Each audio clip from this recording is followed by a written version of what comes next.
맡겨진 소녀. 클레어 키건 소설. 허진 옮김. 이타 마커스를 위하여, 그리고 데이비드 마커스를 기억하며.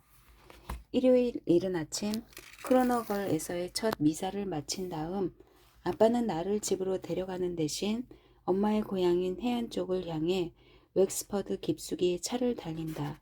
덥고 환한 날이다. 들판에 군데군데 그늘이 드리워져 있고 길을 따라 푸릇한 빛이 갑자기 일렁인다. 우리는 아빠가 45 카드 게임에서 빨간 쇼토 남소를 잃었던 실내 1, 2 마을을 통과하고 그걸 딴 사람이 곧장 소를 팔아치웠던 카뉴 시장을 지난다. 아빠는 조수석에 모자를 내 던지더니 차창을 내리고 담배를 피운다. 나는 따은 머리를 풀고 뒷좌석에 누워 뒷창을 통해서 하늘을 바라본다. 군데군데 푸른 하늘이 드러나 있고 분필을 칠한 듯한 구름이 떠 있다. 하지만 대체로는 얼기설기 지나는 전선에 긁힌 듯한 나무들과 하늘이 어지럽게 뒤섞여 있고 이따금 작은 갈색 새떼가 전속력으로 날아가며 사라진다. 킨셀라 아주머니와 아저씨의 집은 어떨까 궁금하다. 키 큰 여자가 나를 내려다보며 갓 짜서 아직 따뜻한 우유를 마시라고 하는 모습이 그려진다. 또 가능성은 훨씬 낮지만 앞치마를 입은 여자가 프라이팬에 팬케이크 반죽을 부으며 한 장 더 먹고 싶은지 묻는 장면도 그려진다. 엄마가 가끔 기분이 좋을 때 그러는 것처럼 말이다. 남편도 키가 더 크지는 않을 것이다. 아저씨는 나를 트랙터에 태우고 시내로 가서 레모네이드와 감자칩을 사주겠지. 아니면 나더러 헛간을 청소하고 밭에서 돌을 골라내고 돼지풀과 소루쟁이를 뽑으라고 시킬지도 모른다. 아저씨가 주머니에서 뭔가 꺼내는 걸 보고 나는 오시펜스 동전이면 좋겠다고 생각하지만 알고 보니 손수건일 거다. 두 사람의 집은 낡은 농장 가옥일까 아니면 새로 지은 단층 집일까? 화장실은 밖에 있을까 아니면 변기도 있고 수돗물도 나오는 실내 화장실일까 궁금하다. 나는 캄캄한 침실에서 다른 여자애들이랑 같이 누워 아침이 오면 2번 다시 꺼내지 않을 이야기를 나누는 내 모습을 상상한다. 시간이 한참 지난 듯하더니 차가 속도를 늦추어 좁고 포장된 진입로에 들어서고 바퀴가 캐틀 그리드를 밟자 전율이 인다. 양옆으로 두터운 관목이 네모나게 손질되어 있다.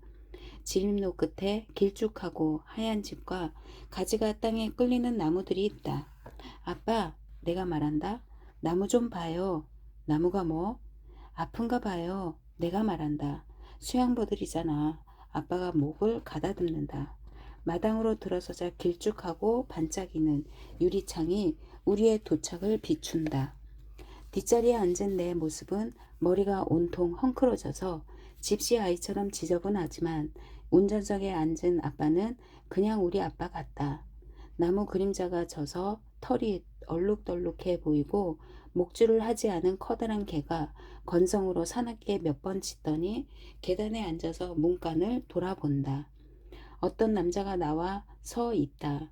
언니들이 가끔 그리는 남자들처럼 어깨가 떡 벌어졌지만 눈썹이 하얀 게 머리카락과 똑같다.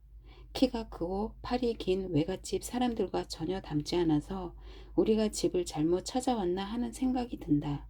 벤, 아저씨가 몸에 뻣뻣하게 힘을 준다. 잘 지내나? 존, 아빠가 말한다. 두 사람은 가만히 서서 잠시 마당을 바라보더니 비 이야기를 한다. 비가 너무 적게 왔다. 밭에 비가 좀 내려야 한다.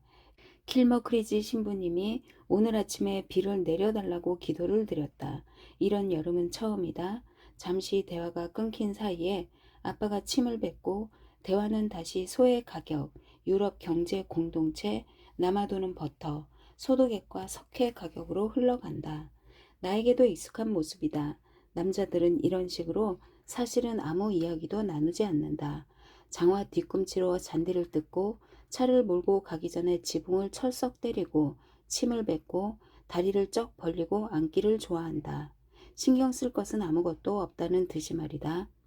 아주머니가 밖으로 나오면서 남자들에게는 눈길도 주지 않는다. 키는 우리 엄마보다 크고 머리카락은 엄마랑 똑같은 까만색이지만 헬멧처럼 짧게 잘랐다. 날련 블라우스와 갈색 플레어 바지 차림이다. 자동차 문이 열리더니 아주머니가 나를 밖으로 꺼내서 입을 맞춘다. 입맞춤을 받은 내 얼굴이 아주머니의 얼굴과 맞닿은 채 뜨거워진다. 널 마지막으로 봤을 때는 유아차에 타고 있었는데 아주머니가 대답을 기대하며 물러선다. 유아차는 부서졌어요. 어쩌다가 남동생이 손수레처럼 밀고 다니다가 바퀴가 빠졌어요. 아주머니가 웃으며 자기 엄지를 핥더니 내 얼굴에 묻은 무언가를 닦아준다. 엄마의 엄지보다 부드러운 손가락이 뭔지 모를 것을 말끔하게 닦아내는 느낌이 든다. 아주머니가 내 옷을 보자 나도 아주머니의 눈을 통해서 내 얇은 면 원피스와 먼지투성이 샌들을 본다. 우리 둘 다 무슨 말을 해야 할지 모르는 순간이 흐른다. 묘하게 무르익은 산들바람이 마당을 가로지른다. 들어가자 아가. 아주머니가 나를 안으로 이끈다. 복도로 들어가자 잠시 깜깜해진다. 내가 머뭇거리자 아주머니도 같이 머뭇거린다. 후끈거리는 부엌으로 들어가니 아주머니가 나에게 앉으라고 내 집처럼 편하게 있으라고 말한다. 빵을 굽는 냄새 외에도 소독약 냄새와 표백제 냄새가 살짝 난다. 아주머니가 오븐에서 루바브 타르트를 꺼내 식힌 망에 얹는다. 얇은 페이스트리는 시럽이 부글거릴 정도로 뜨겁고 바삭하게 구워졌다. 문으로 시원한 바람이 한 줄기 들어오지만 부엌은 뜨겁고 고요하고 깨끗하다. 길쭉한 물잔에 꽂힌 길쭉한 프랑스 국화는 물잔만큼이나 고요하다. 어디에도 아이의 흔적은 없다. 그래, 엄마는 어떻게 지내시니? 복권을 샀는데 10파운드에 당첨됐어요. 설마, 진짜예요. 내가 말한다. 그래서 다 같이 젤리랑 아이스크림을 사 먹고 엄마는 자전거 튜브랑 수리 도구를 새로 샀어요. 크게 한턱 썼구나. 맞아요. 내가 말한다. 오늘 아침 내 두피에 닿았던 쇠빗살, 머리를 촘촘하게 땄던 엄마의 손힘, 내 등에 단단하게 닿았던 아기를 품은 엄마의 배가 다시 느껴진다. 나는 엄마가 여행 가방에 싸준 깨끗한 팬티와 편지를 떠올리고 엄마가 뭐라고 썼을까 생각한다. 둘이서 이런저런 이야기를 했었다. 얼마 동안 맡아달라고 하지? 원하는 만큼 데리고 있으면 안 되나? 그렇게 말하면 돼? 아빠가 말했다. 당신 하고 싶은 대로 말해. 어차피 늘 그러잖아. 아주머니가 에나멜 주전자에 우유를 채운다. 엄마가 아주 바쁘시겠구나. 일꾼들이 푸를 배로 오기를 기다리고 있어요. 건초가 아직도 다 안 됐어? 아주머니가 말한다. 좀 늦은 거 아니니? 남자들이 마당에서 들어오자 잠시 어둑해졌다가 두 사람이 자리에 앉으니 다시 밝아진다. 에드나? 아빠가 의자를 빼며 말한다. 댄, 아주머니가 다른 목소리를 내며 말한다. 푹푹 찌네요. 정말 덥지? 아주머니가 돌아서서 주전자를 지켜보며 기다린다. 밭에 비가 조금만 와도 좋을 텐데 말이에요. 곧 충분히 오겠지. 아주머니는 그림이라도 걸려있는 것처럼 벽을 바라보지만 그림 같은 건 없고 시계바늘 2개와 큼직한 황동추가 흔들리는 커다란 마호가니 시계뿐이다. 그래도 올해 건초는 참 잘 됐잖아요. 이렇게 잘 된 건 또 처음 봐요. 아빠가 말한다. 건초 넣어두는 다락이 가득 찼어요. 던져 넣다가 석갈에 부딪히는 바람에 머리가 쪼개지는 줄 알았다니까요. 나는 아빠가 왜 건초에 대해서 거짓말을 할까 생각한다. 아빠는 진짜 그러면 좋겠다 싶은 거짓말을 자주 하는 편이다. 저 멀리 어딘가에서 누가 사슬톱을 켜는지 크고 무서운 말벌이 멀찍이서 웅웅거리는 것 같은 소리가 계속 난다. 나도 저 밖에 나가서 일하고 싶다. 가만히 앉아 있는 것이 익숙하지 않아서 손을 어떻게 해야 할지 모르겠다. 아빠가 나를 여기 두고 가면 좋겠다는 마음도 들지만 내가 아는 세상으로 다시 데려가면 좋겠다는 마음도 든다. 이제 나는 평소의 나로 있을 수도 없고 또 다른 나로 변할 수도 없는 곤란한 처지다. 주전자가 부글부글 끓으며 김을 피워 올리자 철제 뚜껑이 달각거린다. 창틀에서 까만색과 흰색이 섞인 고양이가 얼핏 움직인다. 딱딱하고 깨끗한 바닥 타일 위로 길게 뻗은 아주머니의 그림자가 내 의자에 달락말락한다. 킨셀라 아저씨가 자리에서 일어나 찬장에서 접시를 여러 장 꺼내더니 서랍을 열고 포크와 나이프, 찻 숟가락을 꺼낸다. 그런 다음 비트 피클 병에 뚜껑을 열고 작은 서빙 포크로 꺼내 접시에 담고서 샌드위치 스프레드와 샐러드 크림을 꺼낸다. 아빠가 유심히 지켜본다. 잘게 썬 토마토와 양파가 큰 그릇에 담겨 있고 신선한 빵 한 덩이와 붉은 체더 치즈도 있다. 메리는 어떻게 지내? 아주머니가 말한다. 메리요? 애 나올 때가 다 됐어요. 아빠가 만족스럽게 뒤로 기대어 앉는다. 막내는 잘 크고 있지? 예, 아빠가 말한다. 애들 먹이는 게 골치예요. 애들이 식성은 제일 좋잖아요. 얘도 마찬가지고요. 아, 우리도 한창 클 때는 많이 먹었지. 아주머니는 아빠가 꼭 알아야 한다는 듯이 말한다. 먹기야 많이 먹겠지만 대신 일을 시키세요. 킨셀라 아저씨가 고개를 든다. 전혀 그럴 필요 없어. 그가 말한다. 에드나의 집안일이나 좀 도우면 돼. 애는 기꺼이 맡을게. 아주머니가 거든다. 얼마든지 괜찮아. 먹을 건 엄청나게 축낼 겁니다. 아빠가 말한다. 하지만 12달 지나면 다 잊어버리겠죠? 우리가 식탁 앞에 앉자 아빠가 비트 피클로 손을 뻗어서 서빙 포크 대신 자기 포크로 접시에 담는다. 비트가 분홍색 햄을 물들이더니 빨갛게 번진다. 찻잔이 채워진다. 포크와 나이프가 접시에 놓인 것을 자를 때를 빼면 식사를 하는 동안에는 정적이 흐른다. 잠시 후 타르트를 자른다. 뜨거운 페이스트리 위로 크림을 붓자 웅덩이처럼 고인다. 이제 아빠는 나도 데려다 주었고 배도 채웠으니 담배 생각이 간절하다. 한 대 피우고 그만 가고 싶은 것이다. 늘 똑같다. 아빠는 어디에서든 뭘 먹고 나면 오래 머물지 않는다. 날이 어두워졌다가 다시 밝을 때까지 이야기를 나눌 수 있는 엄마와는 다르다.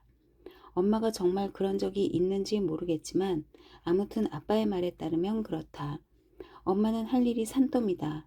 우리들 버터 만들기, 저녁 식사, 씻기고 깨워서 성당이나 학교에 갈 채비시키기, 송아지 이유식 먹이기, 밭을 갈고 일꾼 부르기, 돈 아껴 쓰기, 알람 맞추기. 하지만 이 집은 다르다. 여기에는 여유가, 생각할 시간이 있다. 어쩌면 여윳돈도 있을지 모른다. 그만 가봐야겠어요. 아빠가 말한다. 뭘 그렇게 서둘러? 킨셀라 아저씨가 말한다. 시간이 아깝잖아요. 감자에 약도 쳐야 되고. 이맘때는 마른병이 안 퍼지잖아. 아주머니는 이렇게 말했지만 그래도 자리에서 일어나 날카로운 칼을 들고 뒷문으로 나간다. 나도 같이 가서 아주머니가 뭘 자를지 모르겠지만 아무튼 흙을 덜어 집으로 가지고 들어왔으면 좋겠다. 아주머니가 밖에 나간 사이 두 남자 사이에서 정적 같은 것이 기어오르더니 점점 커진다. 이거 메리 갖다 줘. 아주머니가 안으로 들어오면서 말한다. 웬일인지 올해는 루바브가 넘쳐나네. 아빠가 아주머니에게서 루바브를 받지만 아기라도 아는 것처럼 어색하다. 루바브 한 줄기가 툭 떨어지더니 또 한 줄기가 떨어진다. 아빠는 아주머니가 루바브를 주워 건네 주기를 기다린다. 아주머니는 아빠가 줍기를 기다린다.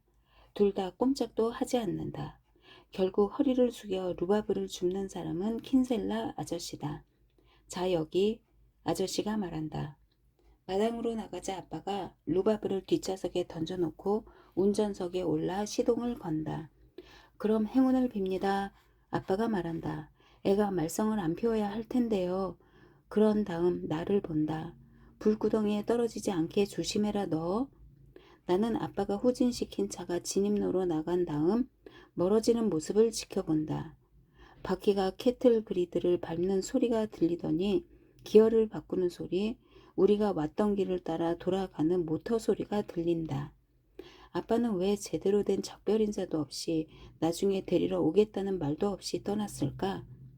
마당을 가로지르는 묘하게 무르익은 바람이 이제 더 시원하게 느껴지고 크고 하얀 구름이 헛간을 넘어 다가온다. 뭐 불편한 거 있니 얘야? 아주머니가 묻는다. 나는 샌들 속에 지저분한 발을 내려다본다. 킨셀라 아저씨가 다가선다. 무슨 일인지 말해봐라. 우린 괜찮아. 세상에, 아빠가 내 짐도 안 내려주고 가버렸구나. 아주머니가 말한다. 그러니 내가 이럴 수밖에. 휴, 정말 덜렁거리는 사람이라니까.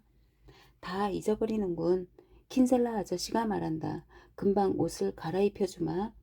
하지만 12달 지나면 다 잊어버리겠지. 아주머니가 우리 아빠를 흉내내며 말한다. 두 사람이 깔깔 웃더니 뚝 멈춘다. 나는 아주머니를 따라 안으로 들어가면서 아주머니가 무슨 말이든 하기를, 내 마음을 편하게 만들어주기를 바란다.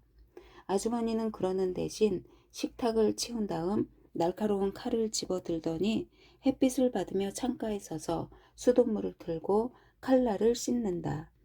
아주머니가 나를 빤히 보면서 칼을 깨끗하게 닦고 치운다. 자, 얘야. 아주머니가 말한다.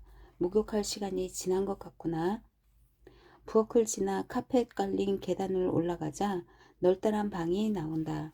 캔들윅 자수 이불이 깔린 커다란 더블 침대 양옆에 램프가 하나씩 있다. 알겠다. 여기가 두 분이 주무시는 곳이다. 왠지 모르지만 나는 두 사람이 같이 자서 다행이라고 생각한다. 아주머니가 나를 욕실로 데리고 들어가 욕조 마개를 막은 다음 수돗물을 제일 세게 튼다. 욕조물이 차오르자 흰 욕실이 어딘가 변해서 눈앞을 가린다. 전부 다 보이지만 아무것도 보이지 않는다. 손 들어보렴.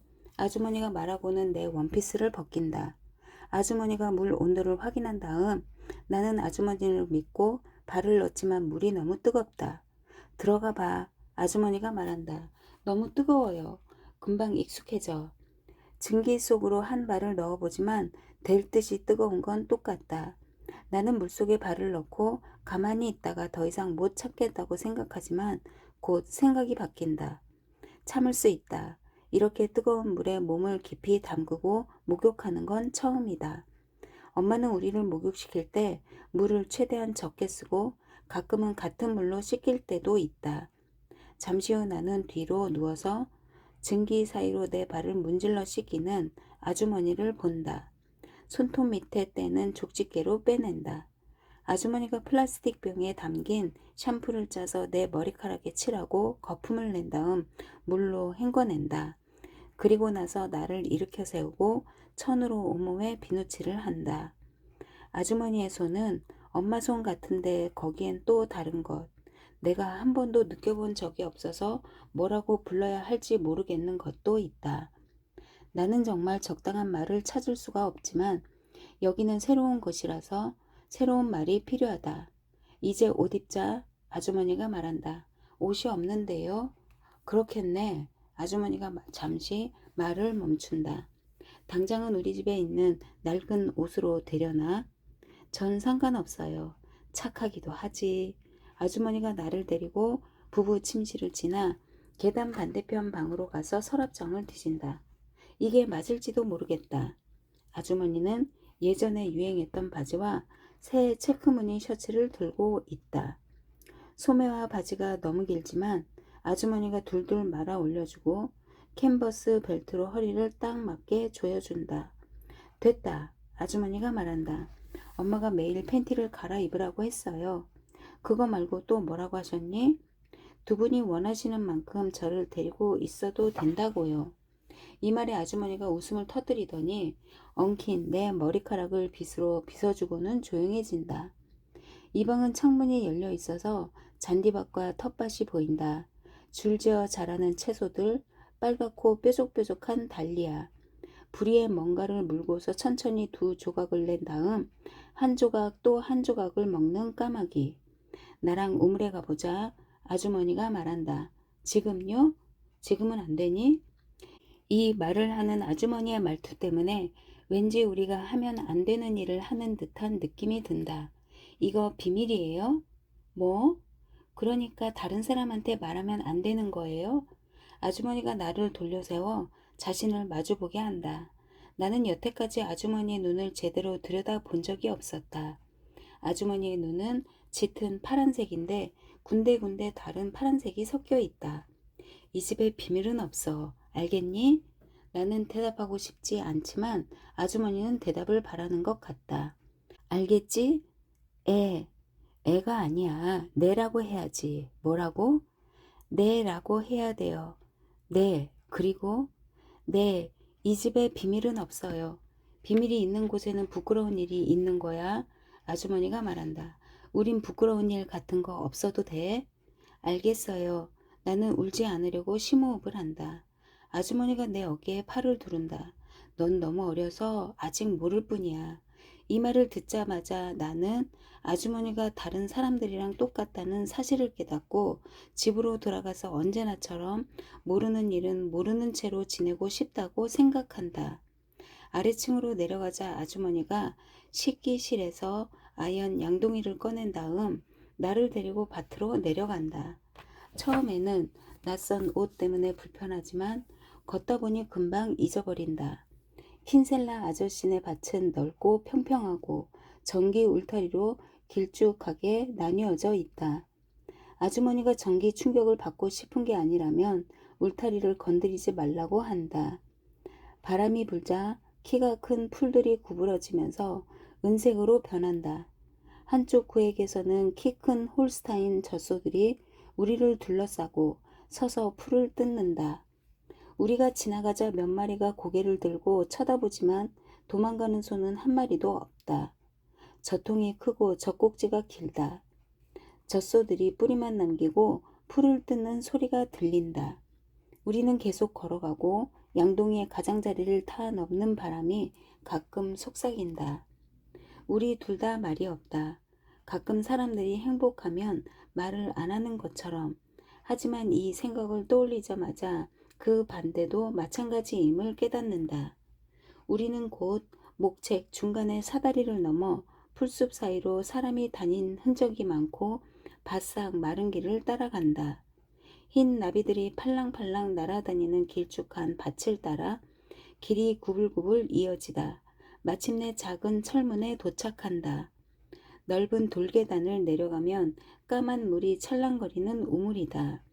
아주머니가 풀밭에 양동이를 내려놓더니 내 손을 잡고 같이 내려간다. 이것 봐. 아주머니가 말한다. 여기 물이 얼마나 많은지. 이달 1일 이후로 소나기가 한 번도 오지 않았다고 누가 생각하겠니? 이 아래쪽은 시원하고 고요하다.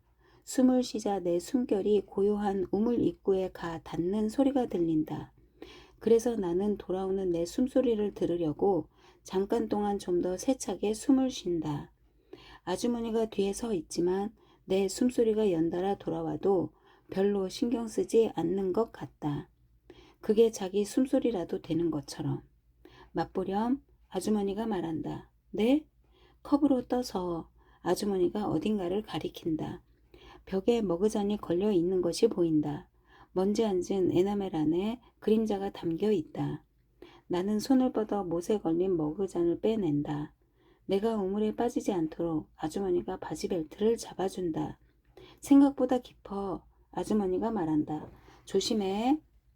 이제 태양이 기울어서 일렁이는 물결에 우리가 어떻게 비치는지 보여준다. 순간적으로 무서워진다. 나는 아까 이 집에 도착했을 때처럼 집시아이 같은 내가 아니라 지금처럼 깨끗하게 씻고 옷을 갈아입고 뒤에서 아주머니가 지키고 서 있는 내가 보일 때까지 기다린다. 그런 다음 머그잔에 물을 담갔다가 입으로 가져온다. 물은 정말 시원하고 깨끗하다. 아빠가 떠난 맛, 아빠가 온 적도 없는 맛, 아빠가 가고 아무것도 남지 않은 맛이다. 나는 머그잔을 다시 물에 넣었다가 햇빛과 일직선이 되도록 들어 올린다.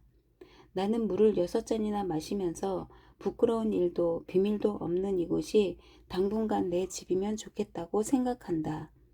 아주머니가 나를 끌어당겨 풀밭에 다시 안전하게 올려놓은 다음 혼자 내려간다. 양동이가 옆으로 잠시 떴다가 가라앉아서 꿀꺽꿀꺽 반가운 소리를 내며 물을 삼키더니 수면 밖으로 나와 올려진다. 아주머니의 손을 잡고 오솔길을 따라 밭을 다시 지나올 때 내가 아주머니의 균형을 잡아주고 있다는 생각이 든다. 내가 없으면 아주머니는 분명 넘어질 것이다. 내가 없을 때는 어떻게 했을까 생각하다가 평소에는 틀림없이 양동이를 2개 가져왔겠다는 결론을 내린다.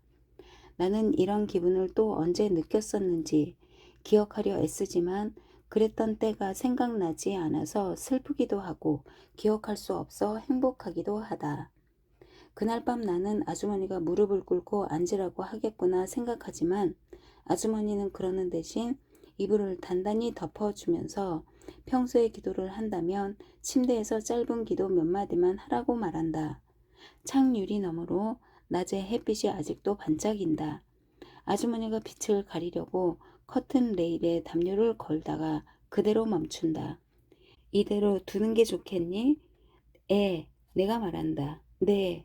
캄캄한 게 무서워? 나는 무섭다고 말하고 싶지만 너무 무서워서 그렇게 말할 수가 없다.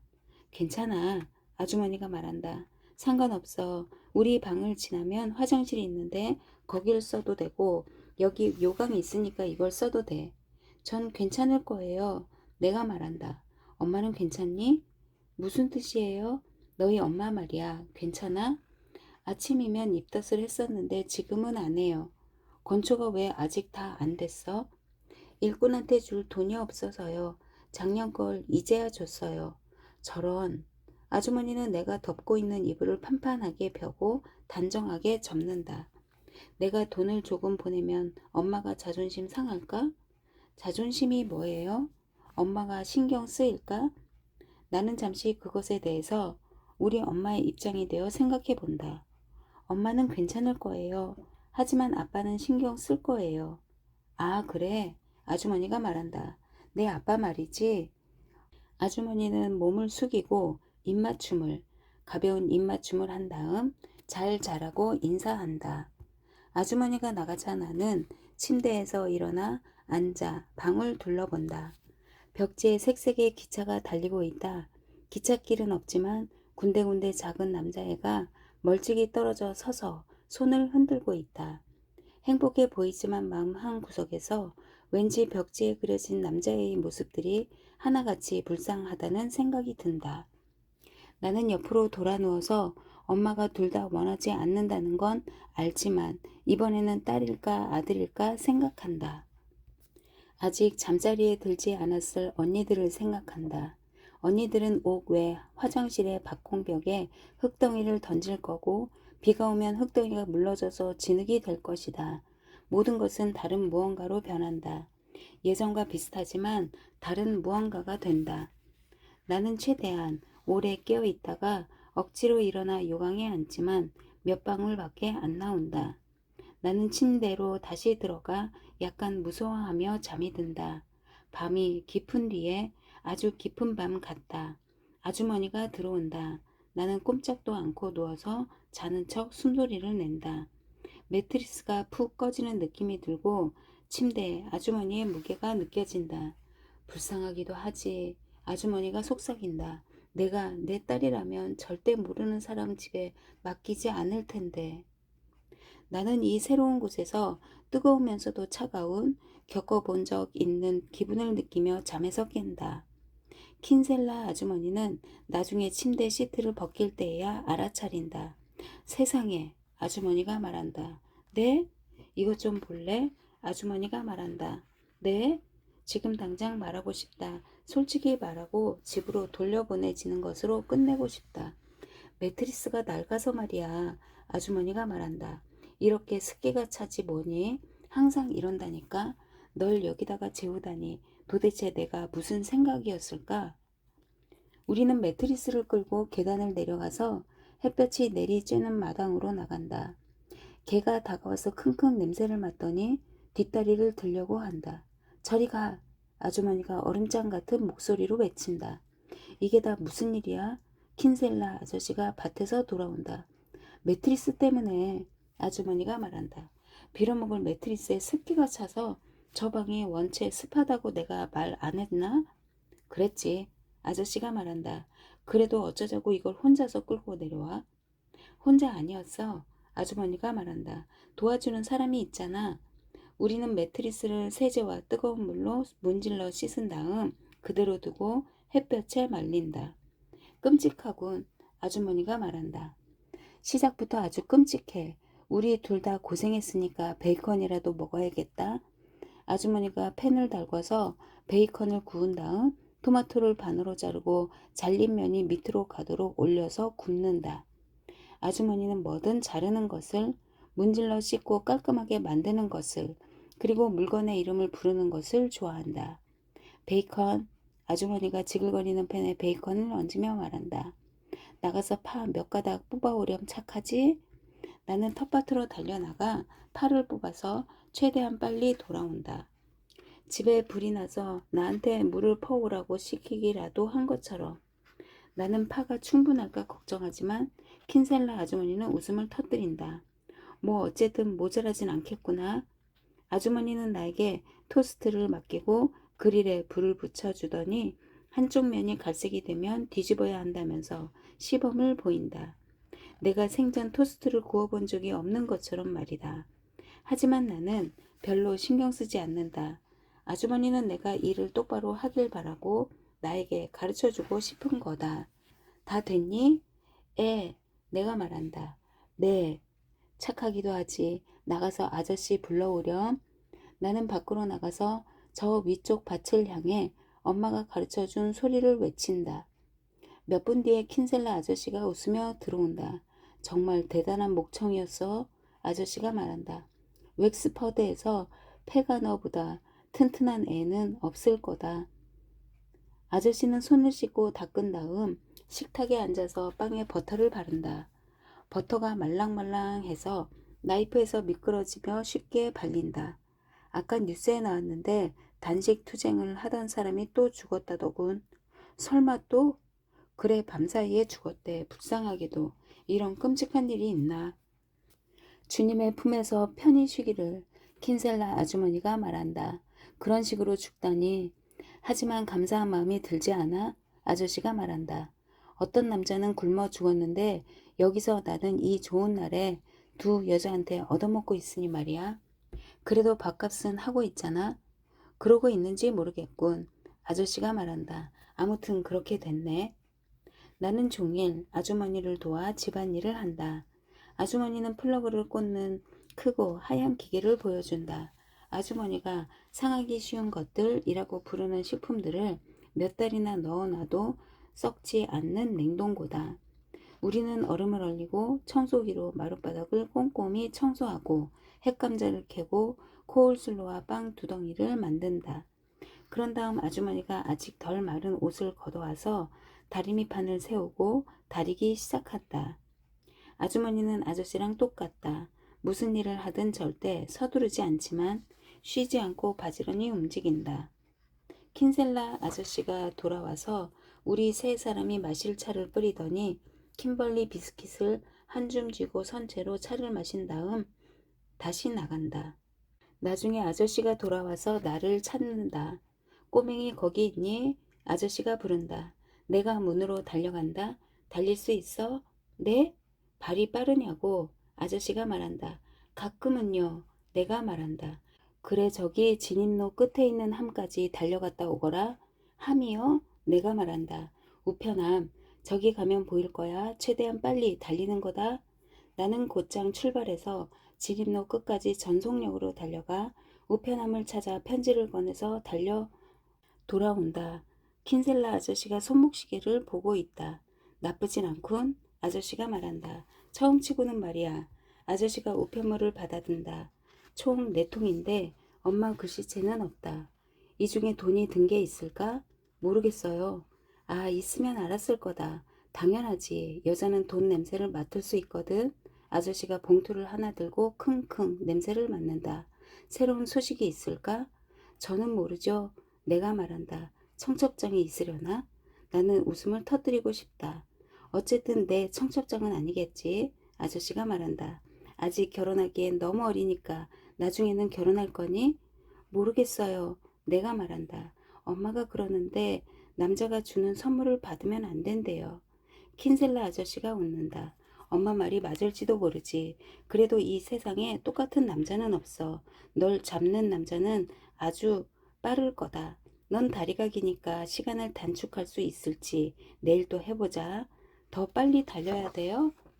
아, 물론이지. 아저씨가 말한다. 이번 여름이 끝날 때쯤이면 넌 술록처럼 달리게 될 거야. 긴 손잡이가 달린 그물이랑 경주용 자전거 없이 널 잡을 수 있는 남자는 우리 교구에서 한 명도 없을 거다. 그날 밤 저녁 식사를 마치고 킨셀라 아저씨가 거실에서 신문을 읽을 때 아주머니가 레인지 앞에 앉더니 이제 피부 관리를 할 거라고 말한다. 비밀이란다. 아주머니가 말한다. 이걸 아는 사람이 많지 않거든. 아주머니는 찬장에서 비스킷 모양의 위타빅스 시리얼 상자를 꺼내더니 그릇에 넣고 우유를 부어서 먹는 것이 아니라 손에 든 채로 하나 먹는다. 날 봐. 아주머니가 말한다. 뾰루지도 하나 없잖니. 확실히 그렇다. 아주머니의 피부는 깨끗하다. 하지만 여기에 비밀은 없다고 하셨잖아요. 아, 이건 달라. 비밀 요리법에 더 가깝지. 아주머니가 나에게 위타빅스를 하나 주고 하나 더 주더니 내가 먹는 모습을 지켜본다. 말은 나무 껍질에서 날 듯한 맛이 약간 나지만 난 신경 쓰지 않는다. 아주머니가 기뻐하는 모습을 보니 마음 한구석이 기쁘기 때문이다. 나는 9시 뉴스에서 죽은 단식 투쟁가의 어머니, 폭동, 아일랜드 수상, 아프리카의 외국인들, 기아, 마지막으로 일기 예보가 흘러나오는 동안 위타빅스를 총 5개 먹는다. 일기예보에 따르면 앞으로 일주일 정도 날씨가 또 맑을 거라고 한다. 아주머니는 뉴스를 보는 내내 나를 무릎에 앉히고 내 맨발을 느긋하게 어루만진다. 발가락이 길고 멋지구나. 아주머니가 말한다. 멋진 발이야. 나중에 아주머니가 잠들기 전 나를 침대에 눕히고 머리핀으로 내 귀지를 파준다. 여기다가 제라늄을 심어도 되겠다. 아주머니가 말한다. 엄마가 귀 청소 안 해주니? 엄마한테 항상 시간이 있는 건 아니라서요. 내가 조심스럽게 말한다. 불쌍한 메리, 당연히 그렇겠지. 아주머니가 말한다. 너희를 전부 다 돌봐야 할 테니까. 그런 다음 아주머니가 머리빗을 꺼내어 내 머리칼을 빗고 숨죽여 배까지 새는 소리가 들리더니 이윽고 빗질을 멈추고는 느슨하게 따아준다. 그날 밤 나는 금방 잠들고 잠에서 깼을 때 예전에 겪은 기분이 들지 않는다. 그날 아침 킨살라 아주머니가 침대를 정리하면서 기쁜 표정으로 나를 본다.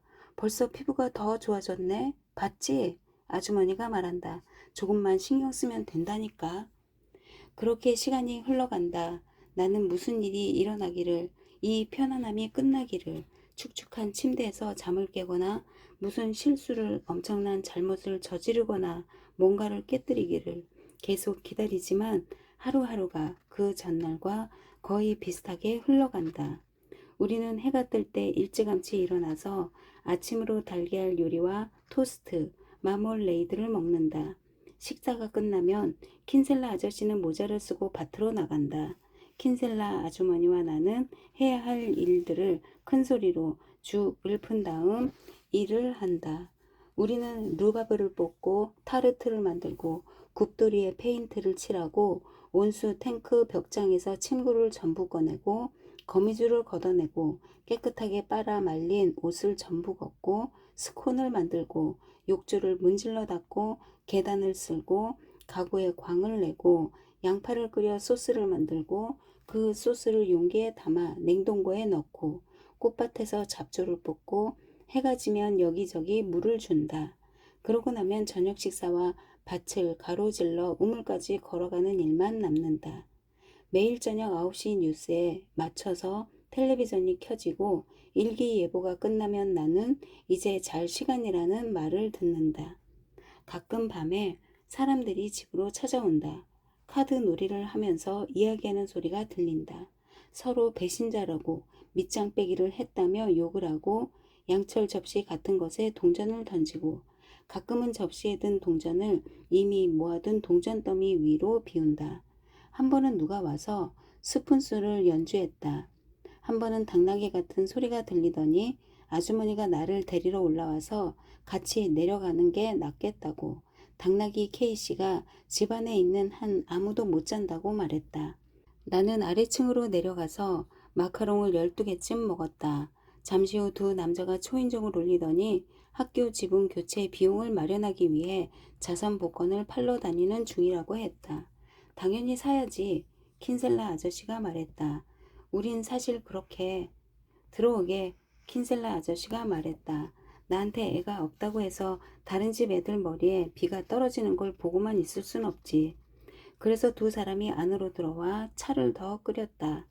아주머니가 재떨이를 비우고 카드 패를 돌리면서 지금 그 학교에 다니는 아이들이 카드에 관심이 있다면 45 규칙을 제대로 배우면 좋겠다고. 그 윗세대인 이 사람들은 규칙을 모르는 게 분명하다고. 어떤 사람들은 가끔 자기한테 유리할 때만 빼면 카드 게임을 어떻게 하는지 전혀 모른다고 말했다. 오, 경고 사격이군. 잘 들으라고. 누구 지갑이 가벼워지고 있는지 알겠네. 내가 따고 있어. 킨셀라 아주머니가 말했다. 그리고 끝났을 때도 내가 따고 있을 거야. 그때 왜인지 모르지만 당나귀 케이시 아저씨가 히힝 웃었고 그래서 내가 웃었다. 그러자 다들 웃기 시작했고 어떤 아저씨가 말했다. 우리가 지금 하고 있는 게 웃음 참기 대결이야? 카드 게임이야? 그때 당나귀 케이시 아저씨가 한 번 더 웃었고 다들 다시 웃음을 터뜨렸다. 어느 날 오후 우리는 잼을 만들려고 구스베리 양쪽 끝을 잘라내고 있다. 손질을 절반쯤 마치고 설탕 무게도 달고 냄비도 데웠을 때 킨셀라 아저씨가 마당에서 들어와 손을 씻고 닦은 다음 전에 없던 눈빛으로 나를 본다. 너한테 옷을 사 입힐 때가 지난 것 같구나 얘야. 나는 아주머니가 서랍장에서 꺼내준 남색 바지와 파란 셔츠를 입고 있다. 어디가 이상한데? 킨셀라 아주머니가 말한다. 내일 일요일이잖아. 미사를 보러 가려면 좀 더 괜찮은 옷이 있어야지. 아저씨가 말한다. 지난주처럼 입혀서 데려가진 않을 거야. 깨끗하고 단정하지 않아? 무슨 말인지 알잖아, 에드나. 아저씨가 한숨을 쉰다. 올라가서 옷 갈아입고 와. 다 같이 고리에 다녀와야겠어. 아주머니는 체에 받쳐놓은 구스베리를 계속 다듬지만 손을 뻗을 때마다 조금 더 느려지고 또 느려진다. 나는 아주머니가 중간에 손을 놓는 게 아닐까 생각하지만 아주머니는 전부 다듬은 다음 자리에서 일어나 채를 개수대에 내놓고 누구에게서도 들어본 적 없는 한숨을 내쉬고는 천천히 위층으로 올라간다. 킨셀라 아저씨가 나를 보며 어색한 미소를 짓더니 참새가 앉아서 날개를 가다듬는 창틀 쪽으로 시선을 돌린다. 작은 새는 불안해 보인다. 가끔 그 자리에 앉는 고양이 냄새를 맡은 것 같다. 킨셀라 아저씨의 시선이 어딘가 흔들리고 있다. 아저씨의 마음속 저 안쪽에서 커다란 문제가 기지개를 켜는 것 같다. 아저씨가 발끝으로 의자 다리를 톡 치더니 나를 본다. 시내에 나가려면 너도 손이랑 얼굴을 씻어야겠다. 아저씨가 말한다. 아빠가 그 정도도 안 가르쳐줬니?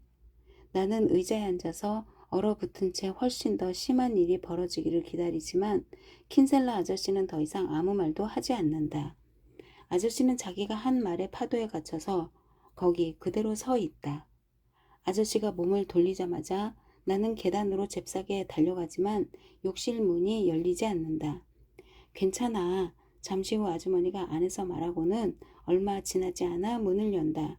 기다리게 해서 미안. 아주머니는 울고 있었지만 부끄러워하지 않는다. 내 옷이 생기면 정말 좋을 거야. 아주머니가 눈가를 닦으며 말한다. 고리는 재미있는 동네거든. 지금껏 널 거기 데려갈 생각을 왜 못했을까?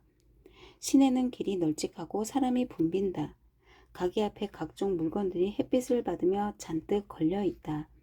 비치볼과 풍선 인형이 가득 든 비닐 그물이 있다. 속이 다 비치는 돌고래는 차가운 바람에 덜덜 떠는 것 같다. 플라스틱 삽과 양동이 세트, 모래성을 만드는 틀, 작은 플라스틱 숟가락으로 컵에 담긴 아이스크림을 퍼먹고 있는 다 큰 남자들. 만지면 북슬북슬한 식물의 화분, 벤에서 죽은 생선을 파는 남자도 있다. 킨셀라 아저씨가 주머니에 손을 넣었다 빼더니 나에게 뭔가를 건넨다. 그걸로 초코 아이스 하나 사면 되겠네. 내가 손을 펴고 1파운드 지폐를 빤히 본다. 이 돈이면 초코 아이스 6개는 사겠는데? 아주머니가 말한다. 아, 애는 원래 오냐오냐 하는 거지. 킨셀라 아저씨가 말한다. 뭐라고 해야 하지? 아주머니가 나에게 묻는다. 고마워요. 내가 말한다. 감사합니다. 그래, 아껴서 잘 써라. 아저씨가 웃는다. 아주머니가 나를 포목점으로 데리고 가서 카운터에서 짜집기 바늘 한 쌈지를 사고 노란 배가 날념된 오일 클로스를 4미터 정도 산다. 그런 다음 우리는 옷을 파는 위층으로 올라간다. 아주머니가 면 원피스와 팬티와 바지, 상의를 몇 벌 고른 다음 입어보라며 커튼 뒤로 데리고 들어간다. 키가 꽤 크네요. 점원이 말한다. 우리 집안은 다 커요. 아주머니가 말한다. 엄마를 쏙 빼닮았군요. 이제 보니 알겠어요. 점원이 연보라색이 제일 잘 맞고 잘 어울린다고 하자 킨셀라 아주머니도 맞장구를 친다. 아주머니는 내가 이 집에 처음 온 날 아주머니가 입었던 것과 무척 비슷한 반팔 나렴 블라우스와 짙은 파란색 바지, 앞쪽에 버클과 끈이 달린 에나멜 가죽 구두, 팬티, 발목까지 올라오는 흰색 양말도 사준다. 점원이 명세서를 건네자 킨셀라 아주머니가 지갑을 꺼내서 돈을 낸다. 예쁘게 입으렴. 점원이 말한다. 엄마가 정말 잘해주시는구나. 거리로 나오자 강렬한 햇빛이 다시 느껴진다. 눈이 멀 것 같다. 나는 마음 한구석으로 햇빛이 사라지면 좋겠다고, 구름이 껴서 제대로 좀 보이면 좋겠다고 생각한다. 우리는 아주머니가 아는 사람들을 만난다. 어떤 사람들은 나를 빤히 보면서 누구냐고 묻는다. 그중 한 사람은 유아차에 갓난아기를 태우고 있다. 킨셀라 아주머니가 몸을 숙이고 다정하게 속삭이지만 아이는 침을 흘리더니 울기 시작한다. 낯을 가려서요. 애 엄마가 말한다. 신경 쓰지 마세요. 우리는 눈이 송곳 같은 여자도 만난다. 그녀는 내가 누구 아이냐고 어느 집 아이냐고 묻는다. 대답을 듣더니 이렇게 말한다. 아, 그래도 말동무가 되잖아요. 주님께서 보살펴 주시는 거예요. 킨셀라 아주머니가 뻣뻣하게 굳는다. 실례할게요. 아주머니가 말한다. 남편이 기다리고 있어서요. 남자들이 어떤지 잘 알잖아요. 빌어먹을 황소 같죠. 정말. 여자가 말한다. 참을성이 눈꼽만치도 없다니까요. 정말이지 저 여자는 두 번 다시 만나고 싶지 않다니까. 모퉁이를 돌자 킨셀라 아주머니가 말한다. 우리는 정육점에 가서 베이컨과 소시지, 편자 모양의 블랙 푸딩을 사고 약국에 가서 아주머니가 달라고 한 제산제를 받은 다음 선물 가게라고 부르는 작은 상점에 간다. 카드와 편지지, 빙글빙글 도는 케이스에 진열된 예쁜 액세서리를 파는 곳이다. 곧 엄마 생일 아니니? 네, 내가 자신 없이 말한다. 그러면 엄마한테 보낼 카드를 하나 고르렴. 아주머니가 내게 직접 골라보라고 해서 나는 노란 달리아 꽃밭 앞에 무서운 표정의 고양이가 앉아있는 카드를 고른다. 이제 곧 개학이죠. 카운터 뒤에 여자가 말한다. 애들을 떼놓을 수 있어서 정말 다행이죠. 얘는 아주 얌전해서요. 킨셀라 아주머니가 편지지와 봉투 한 묶음 그리고 카드의 값을 치른다. 얘가 가고 나면 정말 보고 싶을 거예요. 여자가 투덜거린다. 자동차로 돌아가기 전에 킨셀라 아주머니가 나를 사탕가게에 데려가서는 마음껏 사라고 한다. 나는 천천히 고른 다음 1파운드 지폐를 내고 잔돈을 돌려받는다. 정말 잘 아껴 썼구나. 내가 밖으로 나가자 아주머니가 말한다. 킨셀라 아저씨는 그늘에 차를 세우고 창문을 연 채 신문을 읽고 있다. 왔어? 아저씨가 말한다. 다 됐고? 아주머니가 말한다. 다 샀어. 고생했네. 아저씨가 말한다. 나는 아저씨에게 초코 아이스를, 아주머니에게는 플레이크, 초코바를 주고 뒷좌석에 누워서 딱딱한 껌을 씹으며 차가 덜컹거릴 때 껌이 잘못 넘어가서 숨이 막히지 않도록 조심한다. 나는 주머니에서 짤랑거리는 잔돈 소리, 자동차와 두 사람의 대화를 향해 돌진하는 바람 소리, 아저씨와 아주머니가 앞 좌석에서 나누는 동강난 소식들에 귀를 기울인다. 마당에 들어서자 현관문 앞에 다른 차가 서 있다. 어떤 여자가 팔짱을 낀 채 현관 계단을 서성인다. 해리 레드먼드의 부인 아니야? 느낌이 좋지 않군. 킨셀라 아저씨가 말한다. 오, 존. 그 여자가 달려오며 말한다. 폐를 끼쳐서 미안하지만 마이클이 죽었는데 집에 아무도 없어서요.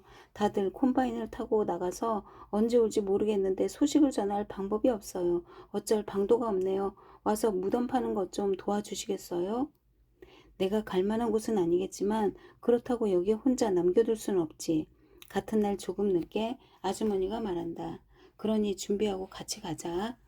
나는 위층으로 올라가서 새 원피스로 갈아입고 발목 양말과 구두를 신는다. 정말 예쁘구나. 내가 아래층으로 내려가자 아주머니가 말한다. 존이 항상 상대하기 편한 사람은 아니지만 틀린 적은 없다니까. 길을 따라 걸어가는데 공기에서 뭔가 더 어두운 것, 갑자기 들이닥쳐서 전부 바꿔놓을 무언가의 맛이 난다. 우리는 문과 창문이 활짝 열린 집들과 길고 펄럭이는 빨랫줄, 다른 집 진입로로 이어지는 자갈길을 지난다. 길 모퉁이의 밤색 조랑말이 대문에 기대어 서 있지만 내가 코를 쓰다듬으려 하고 손을 뻗자 히힝 울더니 느릿느릿 가버린다. 어떤 집 앞을 지날 때는 등, 털이 곱슬곱슬한 검은 개가 나와서 우리를 보며 대문 창살 사이로 열심히 짖는다. 첫 번째 교차로에서 마주친 어린 남소는 겁에 질려 어쩔 줄 모르더니 결국 우리를 지나쳐 달려간다. 걸어가는 내내 꽃이 핀 키 큰 관목과 높다란 나무 사이로 바람이 거세게 불다가 가볍게 불다가 다시 거세게 분다. 밭에서는 콤바인 몇 대가 옥수수는 놔두고 밀, 보리와 귀리를 베고 지나가며 지푸라기만 길게 남긴다. 밭에서 쓸 건초 포장기를 끌고 각자 다른 방향으로 달리는 트랙터 몇 대와 곡물을 가득 싣고 협동조합으로 향하는 트레일러 몇 대도 마주친다. 새들이 길 한가운데에 뻔뻔하게 내려앉아 떨어진 씨앗을 조금 먹는다. 조금 더 가자 우통을 벗은 남자 2명을 마주치는데 얼굴이 까맣게 타고 지저분해서 눈만 새하얗다. 아주머니가 걸음을 멈추고 인사한 다음 우리가 어디에 가는 길인지 얘기한다. 주님 품에서 편히 쉬었으면 말년에 너무 급히 떠나는 거 아닌가? 한 남자가 말한다. 그러게. 다른 남자가 말한다. 그래도 살 만큼 살지 않았어? 우리인들 얼마나 더 오래 살기를 바라겠어. 우리는 덤불과 도랑에 바짝 붙어서 계속 걸어가면서 여러 가지를 지나친다. 초상집에 가본 적 있니? 아주머니가 묻는다. 안 가본 것 같아요. 그럼 미리 말해두는 게 좋겠구나. 관 속에 죽은 이가 누워있고 사람이 많을 텐데 몇 명은 너무 많이 마셨을 거야. 뭘 마시는데요? 술. 아주머니가 말한다. 그 집에 도착한 이 남자 몇 명이 낮은 담에 기대어 서서 담배를 피우고 있다. 현관문에 검은 리본이 달려있고 불빛은 거의 새어나오지 않지만 안으로 들어가니 환한 부엌에 사람들이 가득 들어차서 이야기를 나누고 있다. 킨셀라 아저씨에게 무덤을 파달라고 했던 여자도 거기에서 샌드위치를 만들고 있다. 레드 레모네이드와 화이트 레모네이드, 흑맥주가 담긴 커다란 병들이 있고 이 모든 것들의 중앙에 놓인 커다란 나무 상자 안에는 죽은 노인이 누워 있다. 기도를 드리다 죽은 것처럼 양손을 모으고 손가락에 묵주를 감고 있다. 남자 몇 명이 관 주변에 앉아서 뚜껑이 닫힌 부분을 카운터 삼아 잔을 올려놓고 있는데 그중 한 명이 킨셀라 아저씨다. 저기 왔네. 아저씨가 말한다. 키다리 이리 와보렴. 아저씨가 나를 무릎 위로 끌어당겨 앉히고 자기 잔에 든 것을 한 모금 준다. 맛이 마음에 드니? 아니요. 아저씨가 웃는다. 착하기도 하지. 이런 거에 절대 맛들이지 마라. 한번 시작하면 멈출 수가 없어. 결국 우리처럼 되는 거야. 아저씨가 나를 위해서 레드 레모네이드를 컵에 따라 준다. 나는 아저씨의 무릎에 앉아 레모네이드를 마시면서 비스킷통에 담긴 퀸 케이크를 먹고 죽은 남자를 보며 그가 눈을 뜨기를 바란다.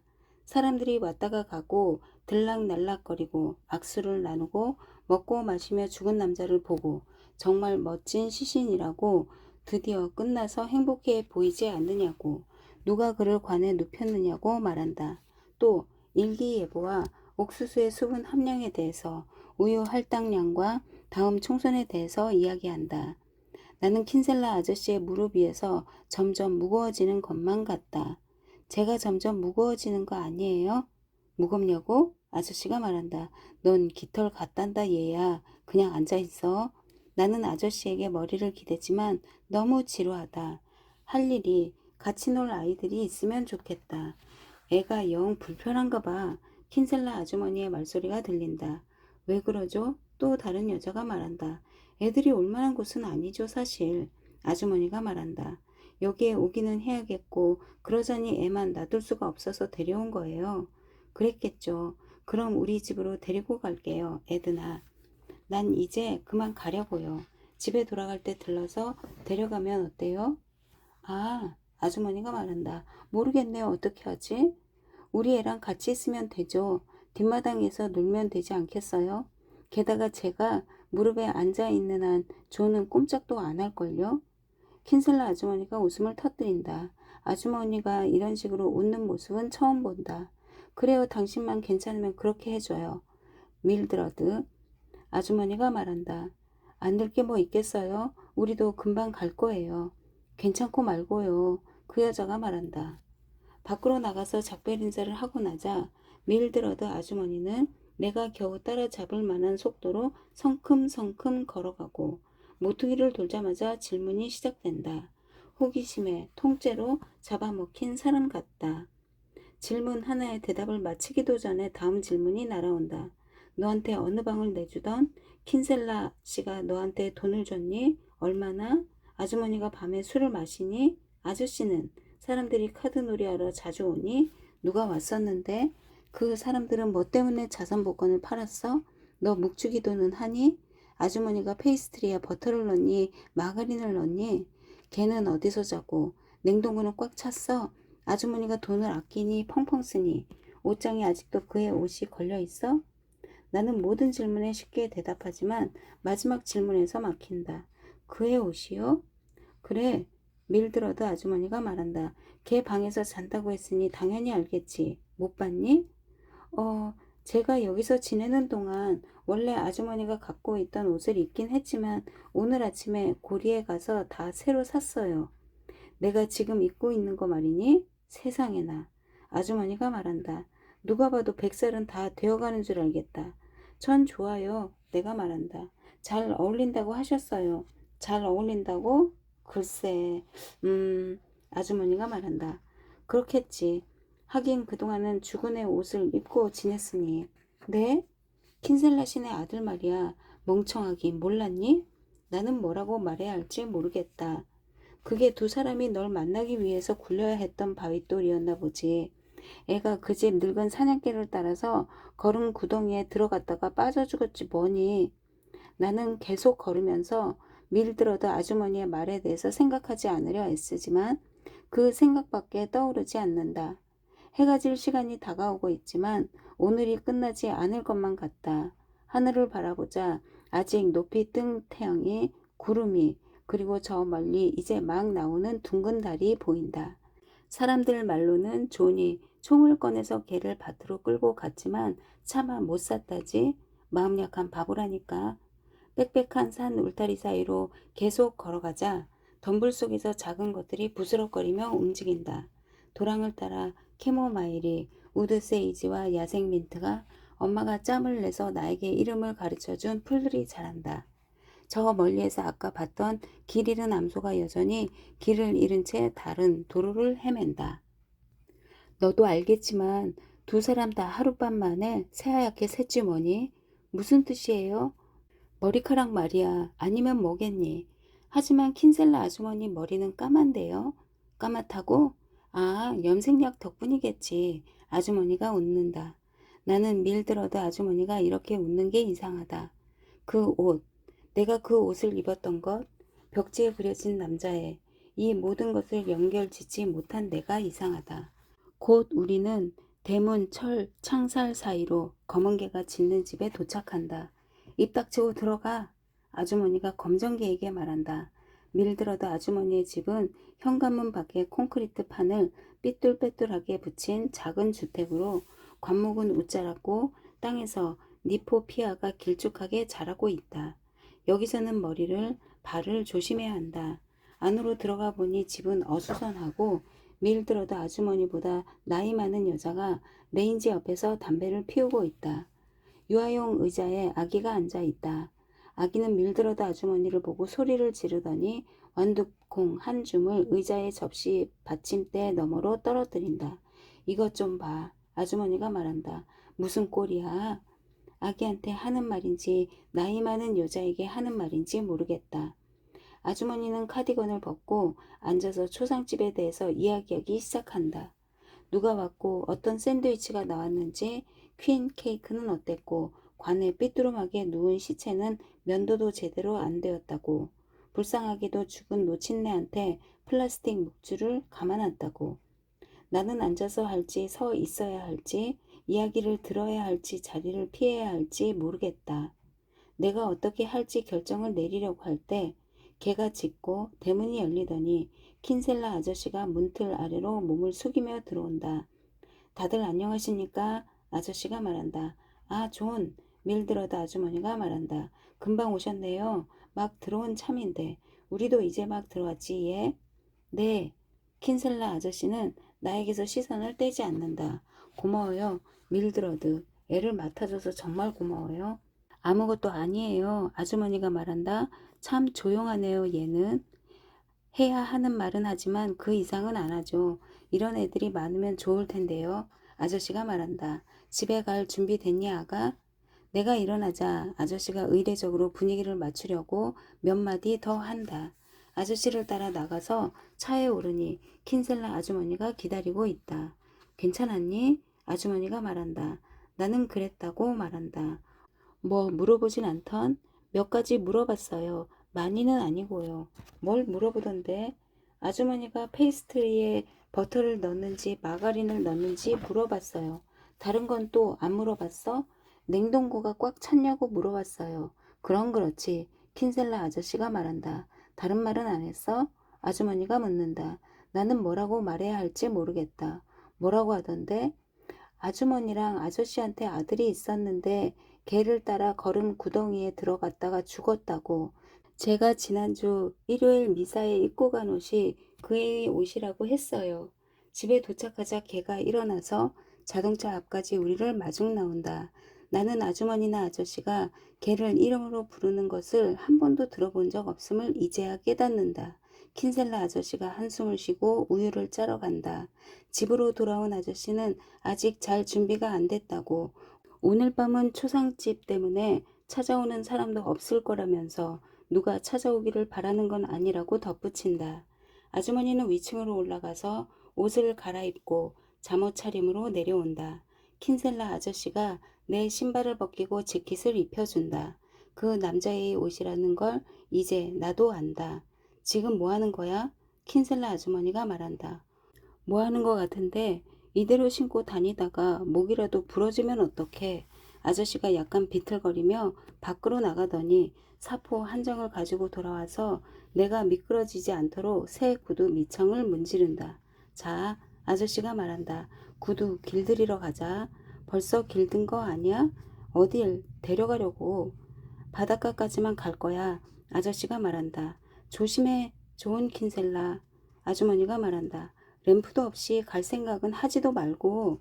오늘 같은 밤에 램프가 왜 필요해? 아저씨는 이렇게 말하지만 아주머니가 램프를 건네자 순순히 받아든다.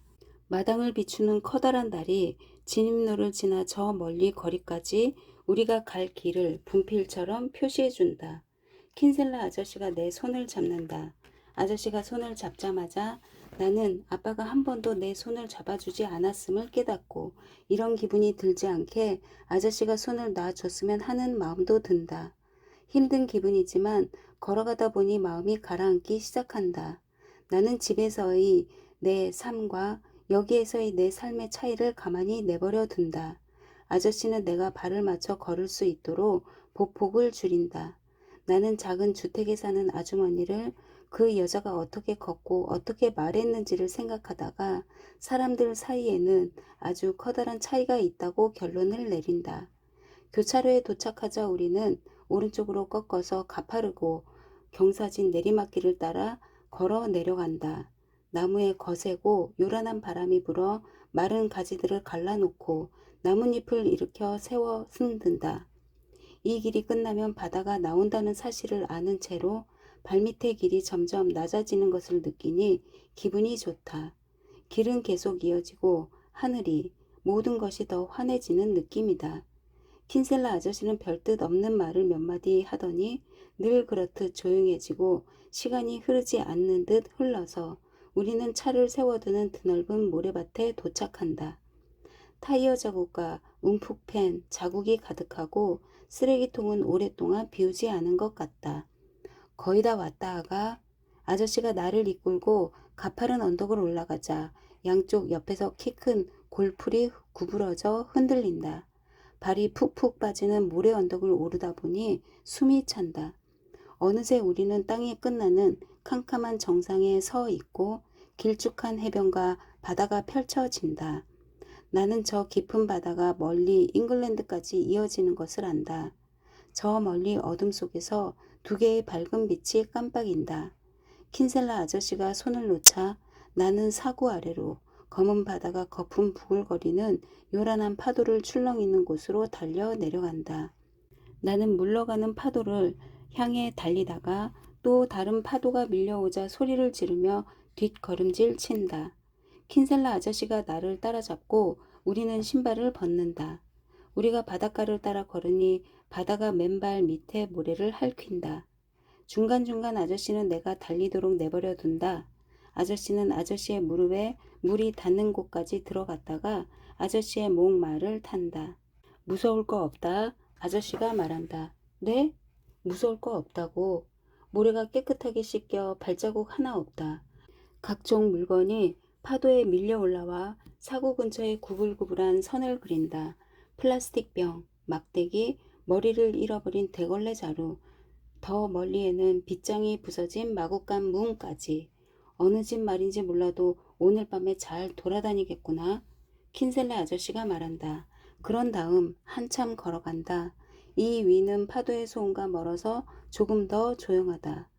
가끔 어부들이 바다에서 말을 발견하는 거 아니? 언젠가 내가 아는 사람이 바다에 빠진 수컷 망아지를 끌고 나온 적이 있는데 한참 동안 누워있다가 일어났다더구나. 아주 멀쩡했대. 너무 오래 돌아다니느라 지쳤을 뿐이었지. 이상한 일은 일어나기 마련이란다. 아저씨가 말한다. 오늘 밤 너에게도 이상한 일이 일어났지만 에드나에게 나쁜 뜻은 없었어.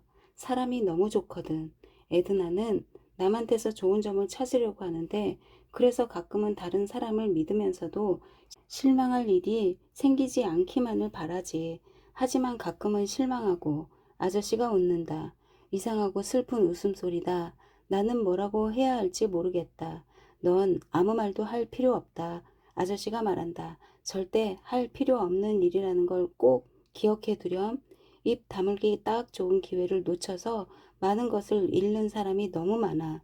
오늘 밤은 모든 것이 이상하다. 항상 거기에 있던 바다로 걸어가서 그것을 보고 그것을 느끼고 어둠 속에서 그것을 두려워하고 아저씨가 바다에서 발견되는 말들에 대해서 누구를 믿으면 안 되는지 알아내려고 사람을 믿는 자기 부인에게 대해서 하는 이야기를 내가 완전히 이해하지도 못하고 어쩌면 나에게 하는 것이 아닐지도 모르는 이야기를 듣는다. 우리는 계속 걷다가 절벽과 암벽이 튀어나와 바다와 만나는 곳에 도착한다. 이제 앞으로 갈 수 없으니 돌아가야 한다. 어쩌면 여기까지 온 것은 돌아가기 위해서일지도 모른다. 납작하고 하얀 조개 껍데기가 모래밭으로 밀려 올라와 여기저기서 반짝인다. 나는 허리를 굽혀 조개 껍데기를 줍는다. 내 손안의 조개 껍데기가 매끈하고 깨끗하고 연약하다. 우리는 해변을 따라 걸어온 길을 돌아간다. 더 이상 앞으로 나아갈 수 없는 지점에 도달할 때까지 걸었던 것보다 더 먼 거리를 걷고 있는 것만 같다. 마침 달이 캄캄한 구름 뒤로 사라지는 바람에 우리가 가는 길이 보이지 않는다. 킨셀라 아저씨가 한숨을 쉬고 걸음을 멈추더니 램프를 켠다. 여자들 말이 항상 옳다니까. 예외가 없어. 아저씨가 말한다. 여자한테 무슨 재능이 있는지 아니? 뭔데요? 예감. 좋은 여자는 멀리 내다보면서 남자는 낌새를 채기도 전에 무슨 일이 생길지 미리 알아차리지. 아저씨가 우리 발자국을 따라가려고 해변에 불빛을 비추지만 내 발자국밖에 보이지 않는다. 저기서는 내가 날 얻고 왔나 보다. 아저씨가 말한다. 나는 내가 아저씨를 얻는다는 것이 너무 말도 안 돼서 웃지만 곧 그것이 그 농담을 내가 알아들었음을 깨닫는다. 달이 다시 나오자 아저씨가 램프를 끄고 우리는 달빛 속에서 사구를 내려왔던 길을 쉽게 찾아 따라간다. 사구 꼭대기에 도착해서 신발을 신으려 하자 아저씨가 나를 말리며 직접 신겨준다. 그런 다음 자기 신발을 신고 끈을 묶는다. 우리는 자리에서 일어나 잠시 멈춰서서 바다를 돌아본다. 보렴, 저기 불빛이 2개밖에 없었는데 이제 3개가 됐구나. 내가 저 멀리 바다를 본다. 아까처럼 불빛 2개가 깜빡이고 있지만 또 하나가 두 불빛 사이에서 또 다른 불빛이 꾸준히 빛을 내며 깜빡인다. 보이니? 아저씨가 말한다. 네, 내가 말한다. 저기 보여요. 바로 그때 아저씨가 2팔로 나를 감싸더니 내가 아저씨 딸이라도 되는 것처럼 꼭 끌어안는다. 일주일 동안 비가 내리고 나서 목요일에 편지가 온다. 놀랍다기보다 가슴이 철렁한다. 낌새는 이미 있었다. 약국에 나와 있던 머리닛 샴푸와 살이 촘촘한 참빗. 선물 가게에는 습자 연습장이 높다랗게 쌓여 있고 색색의 볼펜, 자, 제도용품 세트가 진열되어 있었다. 철물점은 여자들이 볼 수 있도록 도시락통과 책가방, 헐링 스틱을 가게 앞에 내놓았다. 우리는 집으로 돌아와서 수프를 덜어 빵을 찍은 다음 쪼개서 이제 서로를 잘 알기 때문에 약간 후루룩거리며 먹는다. 잠시 후 헛간으로 킨셀라 아저씨를 따라가자 아저씨는 나에게 자기가 용접을 하는 동안 절대 들여다보지 않겠다는 약속을 받아낸다. 나는 오늘 내내 아저씨를 따라다니고 있음을 깨닫지만 어쩔 수가 없다. 우편물을 시간이 지났지만 아저씨는 저녁 때까지 우유를 짠 다음 착유실을 쓸고 문질러 닦을 때까지 우편물을 가져오라고 시키지 않는다.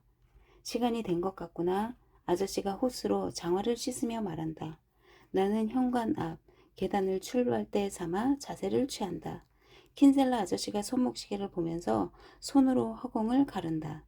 나는 곧장 출발해서 마당과 진입로를 지나 모퉁이를 바짝 붙어 돈 다음 우편함을 열고 편지를 꺼내고 다시 현관 앞 계단까지 달려온다. 기록이 어제만큼 좋지 않다는 걸 이미 알고 있다. 첫날보다 19초 빨라졌네? 킨셀라 아저씨가 말한다. 그리고 땅이 축축한데도 어제보다 2초 줄었어. 꼭 바람 같구나 너는. 아저씨가 우편물을 받아들고 훑어보지만 오늘은 봉투 안에 뭐가 들어있는지 농담을 하는 대신 잠시 행동을 멈춘다. 엄마 편지예요? 아저씨가 말한다. 그럴 수도 있을 것 같은데 저 집에 돌아가야 돼요? 글쎄 에드나 앞으로 왔으니 에드나한테 주면서 읽으라고 하는 게 좋겠다. 우리는 아주머니가 다리를 올리고 앉아서 뜨개질 도안집을 넘겨보고 있는 거실로 간다. 난로 받침대에 불붙은 석탄이 하나 있고 검은 연기 한 줄기가 안쪽으로 들어오고 있다. 우리 굴뚝 청소를 너무 안 했어, 존. 분명히 까마귀가 둥지를 틀었을 거야. 킨셀라 아저씨가 아주머니의 무릎에 보던 책 위에 편지를 올린다. 앞뒤를 전부 채워 쓴 작은 종이다. 아주머니가 똑바로 앉더니 편지를 뜯어서 읽는다. 그런 다음 편지를 내려놓았다가 집어들고 다시 읽는다. 아주머니가 말한다. 남동생이 생겼구나. 4.1kg이래. 참 잘됐네요. 내가 말한다. 너무 그러지 마. 킨셀라 아저씨가 나무란다. 네? 내가 말한다. 그리고 월요일에 개학이래. 아주머니가 말한다. 주말에 널 데려다 달라는구나. 옷도 준비하고 해야 한다고. 그럼 돌아가야 하는 거예요? 그래. 아주머니가 말한다. 그렇지만 너도 알고 있었잖니? 나는 고개를 끄덕이고 편지를 본다. 우리처럼 나이 많은 가짜 부모라 여기서 영영 살 수는 없잖아. 나는 그 자리에 선 채 불을 빤히 보면서 울지 않으려고 애쓴다. 울지 않으려고 애쓰는 건 정말 오랜만이고 그래서 울음을 참는 게 세상에서 제일 힘든 일이라는 사실이 이제야 떠오른다. 킨셀라 아저씨가 밖으로 나가는 것 같다. 소리가 들린다기보다는 느껴진다. 속상해하지 말고 아주머니가 말한다. 자, 이리 오렴. 아주머니가 책에 실린 스웨터들을 보여주면서 뭐가 제일 좋은지 묻지만 도안이 전부 흐릿해지더니 하나가 되어버린다. 나는 아무거나 하나를 쉬워 보이는 파란색 도안을 가리킨다. 와, 여기서 제일 어려운 걸 골랐구나. 아주머니가 말한다. 이번 주에 시작해야겠다. 까딱 하다가는 다 떴을 때 내가 너무 잘 있어서 입지도 못하겠어. 집에 가야 한다는 사실을 알고 나니 차라리 빨리 가고 싶다. 얼른 끝내고 싶다. 나는 평소보다 일찍 일어나서 축축한 밭과 물이 뚝뚝 떨어지는 나무들, 언덕들을 내다본다. 처음 왔을 때보다 더 푸르러진 것 같다. 생각해보니 침대에 오줌을 싸고 뭔가 깨뜨릴까봐 걱정했던 그때가 너무나 멀게 느껴진다. 킨셀라 아저씨는 종일 뭔가를 하며 돌아다니지만 아무 일도 끝내지 못한다. 아저씨는 앵글 글라인더에 디스크 날이 없다고, 용접 봉이 없다고, 고정식 펜치를 못 찾겠다고 말한다. 한참 동안 날씨가 좋아서 일을 많이 했기 때문에 남은 일이 별로 없다고 한다. 우리는 밖에서 이유식 먹는 송아지들을 보고 있다. 킨셀라 아저씨가 따뜻한 물로 우유를 대신할 이유식을 만들었고 송아지들은 기다란 고무 젖꼭지가 마를 때까지 빨아먹는다. 참 이상하다. 엄마 소의 우유를 짜서 내다 팔기 위해서 젖소에게서 송아지를 떼어내 우유 대신 다른 걸 먹인다니. 하지만 송아지는 만족스러워 보인다. 오늘 저녁에 데려다 주시면 안 돼요? 오늘 저녁에? 킨셀라 아저씨가 말한다. 네, 내가 고개를 끄덕인다. 언제든 안 될 이유야 없지. 아저씨가 말한다. 내가 원하면 언제든 데려다 주마, 아가. 나는 눈앞의 나를 가만히 바라본다. 여느 날과 똑같다. 마당 위로 평평한 회색 하늘이 걸려있고 축축하게 젖은 개가 현관문 앞에서 보초를 선다. 그러면 우유를 일찍 짜는 게 좋겠구나. 아저씨가 말한다. 그래. 그런 다음 내가 이미 가고 없는 것처럼 나를 지나쳐 마당으로 내려간다. 아주머니가 나에게 갈색 가죽 가방을 준다. 낡은 거지만 가져도 된단다. 아주머니가 말한다. 우린 아무데도 안 가서 쓸 일이 없어. 우리는 내 옷을 개서 그 안에 넣고 고리에 웹스 서점에서 산 책도 넣는다. 하이디, 다음으로 케이티가 한 일은 눈의 여왕. 처음에는 약간 어려운 단어 때문에 쩔쩔맸지만 킨셀라 아저씨가 단어를 하나하나 손톱으로 짚으면서 내가 짐작해서 맞추거나 비슷하게 맞출 때까지 참을성 있게 기다려 주었다. 이윽고 나는 짐작으로 맞출 필요가 없어질 때까지 그런 식으로 계속 읽어 나갔다. 자전거를 배우는 것과 같았다. 출발하는 것이 느껴지고 전에는 갈 수 없었던 곳들까지 자유롭게 가게 되었다. 나중엔 정말 쉬워진 것처럼. 킨셀라 아주머니는 노란 비누와 세수 수건, 머리빗을 준다. 물건을 하나하나 모으면서 나는 우리가 함께한 나날을, 우리가 물건을 샀던 곳과 이따금 나누었던 대화를, 그리고 거의 항상 빛나고 있던 태양을 떠올린다. 바로 그때 자동차 한 대가 마당으로 들어와 선다. 카드 놀이를 했던 밤에 본 이웃집 아저씨다. 에드나, 이웃집 아저씨가 허둥대며 말한다. 존 있어요? 차교실에 갔어요. 아주머니가 말한다. 지금쯤 끝났을 거예요. 이웃집 아저씨가 웰링턴 부츠를 신은 묵직한 발로 마당을 달려 내려가고 잠시 후 킨셀러 아저씨가 현관문으로 고개를 들이민다. 조 포천이 송아지를 꺼낼 일손이 필요하다는군. 아저씨가 말한다. 차교실 뒷정리 좀 해주겠어? 소들은 밖에 있어. 알았어. 최대한 빨리 올게. 그래, 나도 알지. 아주머니가 모자 달린 방한용 재킷을 걸치고 차교실을 향해 마당을 내려간다. 나는 초조하게 앉아서 아주머니를 도우러 가야 할까 생각하지만 방해만 될 거라는 결론을 내린다. 그래서 나는 화덕 앞에 가만히 앉아 있다가 식기실에서 흔들리는 촉촉한 빛을 본다. 아연 양동이가 반짝인다. 우물에 가서 물을 떠 와야겠다. 아주머니가 돌아와서 차를 마실 수 있을 테니. 내가 마지막으로 할 수 있는 일이다. 나는 그 남자의 재킷을 걸친 다음 양동이를 들고 밭을 따라 걸어간다. 발자국을 따라서 솥대를 지나치고 전기 울타리를 지나는 길을 다 알기에 이제 우물은 눈 감고도 찾아갈 수 있다. 목책 중간에 사다리를 넘어 나온 길이 여기 온 첫날 저녁에 아주머니와 갔던 길과 전혀 달라 보인다. 지금은 진흙투성이에 군데군데 미끄럽다. 나는 작은 철문까지 터벅터벅 걸어가 계단을 내려간다. 요즘 들어 수위가 훨씬 높아졌다. 여기 온 첫날에는 5번째 단까지 내려갔었는데 지금은 첫 번째 단에 서 있는데도 높이 올라온 수면이 보인다. 내가 서 있는 계단의 바로 아랫단 끝에서 넘실거린다. 나는 가만히 서서 숨을 쉰다. 돌아오는 숨소리를 마지막으로 들으려고 일부러 힘차게 숨을 쉰다. 그런 다음 아주머니가 그랬던 것처럼 양동이를 들고 몸을 숙여서 물에 띄었다가 삼키게 했다가 가라앉힌다. 하지만 양동이를 들어 올리려고 남은 한 손을 마저 뻗었을 때 내 손과 똑같은 손이 물에서 불쑥 나오는 듯 하더니 나를 물속으로 끌어당긴다. 집에 돌아간 것은 그날 저녁도 다음 날 저녁도 아니라 그 다음 날인 일요일 저녁이다. 내가 푹 젖은 채 우물에서 돌아오자 아주머니는 나를 흘낏 보고 잠시 꼼짝도 않더니 얼른 안으로 데리고 들어가서 내 침대를 다시 정리해 주었다. 다음 날 아침 나는 열이 없었지만 아주머니는 위층에서만 쉬도록 하고 레몬과 정향, 꿀을 넣은 따뜻한 음료와 아스피린을 가져다 주었다. 오한이 든 것뿐이야.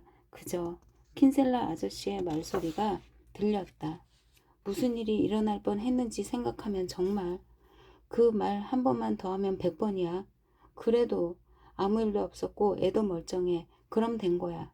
나는 뜨거운 물병을 끌어안고 누워서 빗소리에 귀를 기울이고 책을 읽으며 무슨 일이 일어났는지 자세히 되짚어보고 매번 다른 결말을 상상한다. 또 꾸벅꾸벅 졸면서 계속 이상한 꿈을 꾼다. 밤에 해변에서 길을 잃고 겁에 질린 어린 암소, 젖통에 우유가 하나도 없는 깡마른 갈색 암소들, 사과나무에 올라갔다가 나무에 끼어버린 엄마, 그러다가 잠에서 깨 고깃국과 아주머니가 주는 것을 뭐든 마신다. 일요일이 되자 나는 일어나도 좋다는 허락을 받고 우리는 짐을 전부 다시 싼다. 저녁이 다가오자 우리는 식사를 하고 씻고 좋은 옷으로 갈아입는다. 구름을 벗어난 태양이 길고 서늘한 햇살을 완만하게 비추며 꾸물거리고 마당은 드문드문 말라있다. 우리는 내가 바라는 것보다 빨리 준비를 마치고 자동차에 올라 진입로를 내려간 다음 고리를 지나 카뉴와 실내 1, 2를 통과하는 좁은 도로를 다시 달린다. 저기서 아빠가 카드 게임을 하다가 붉은 암소를 잃었어요. 내가 말한다. 정말이야? 킨셀라 아저씨가 말한다. 무슨 내기 같은 거였니? 아주머니가 말한다. 꽤 손해가 컸겠네. 킨셀라 아저씨가 말한다. 우리는 파크 브리지를 지나고 낡은 학교가 서 있는 언덕을 넘어 우리 집 앞 도로를 향해서 계속 달린다. 진입로의 대문이 닫혀 있어서 킨셀라 아저씨가 차에서 내려 연다. 아저씨는 대문을 통과한 다음 다시 닫고 아주 천천히 우리 집을 향해 차를 몬다. 나는 이제 아주머니가 어떤 말을 할지 말지 마음을 정하고 있는 것이 느껴지지만 결론을 모르겠다. 아주머니는 아무런 힌트도 주지 않는다. 차가 집 앞에 멈추자 개들이 짖고 언니들이 달려 나온다. 엄마가 이제 막내가 아니라 끝에서 2번째 된 동생을 안고 창밖을 내다보는 모습이 보인다. 안으로 들어가니 집이 축축하고 차갑다. 리놀륨 바닥은 더러운 발자국 투성이다. 엄마는 남동생을 안고 서서 나를 바라본다. 좀 컸구나. 엄마가 말한다. 네, 내가 말한다. 내라고 했니? 엄마가 말하고는 눈썹을 치켜 올린다. 엄마는 킨셀라 부부에게 인사한 다음 잘 오셨다고 앉으라고 하더니 앉을 만한 자리도 없지만 말이다. 식탁 밑에 양동이에서 물을 떠서 주전자를 채운다. 나는 창문 아래 놓인 자동차 좌석에서 만든 의자 위에 장난감을 치워 자리를 만들어 앉는다. 엄마가 찬장에서 먹이잔을 꺼내고 빵을 썰고 버터와 잼을 꺼낸다. 아, 잼 가져왔어. 킨셀라 아주머니가 말한다. 이따 줄게. 까먹지 않게 말해줘, 메리. 이거 그때 준 루밥으로 만든 거예요. 엄마가 말한다. 마지막 남은 거지만 더 가져올 걸 그랬네. 아주머니가 말한다. 미처 생각을 못했어. 새로 생긴 가족은 어디 있지? 킨셀라 아저씨가 묻는다. 아, 위층에 있어요. 곧 소리가 들릴 거예요. 밤에 안 깨고 잘 자? 자다 깨다 해요. 엄마가 말한다. 그러다가 아무 때나 신이 나서 까르륵거려요. 언니들은 내가 잉글랜드에서 온 사촌이라도 되는 것처럼 멀뚱히 보고 있다가 가까이 다가와서 내 원피스랑 구두 버클을 만져본다. 언니들은 조금 달라진 것 같다. 더 마른 것 같고 더 말이 없다. 우리는 식탁 앞에 앉아서 빵을 먹고 차를 마신다. 위층에서 울음소리가 들리자 엄마가 남동생을 킨셀라 아주머니에게 넘겨주고 아기를 데리러 간다. 분홍색의 아기가 주먹을 꽉 쥔 채 운다. 바로 위에 남동생보다 더 크고 강해 보인다. 정말 건강해 보이네. 잘 커라. 킨셀라 아저씨가 말한다. 너무 귀엽다. 킨셀라 아주머니가 다른 아이를 아는 채 말한다.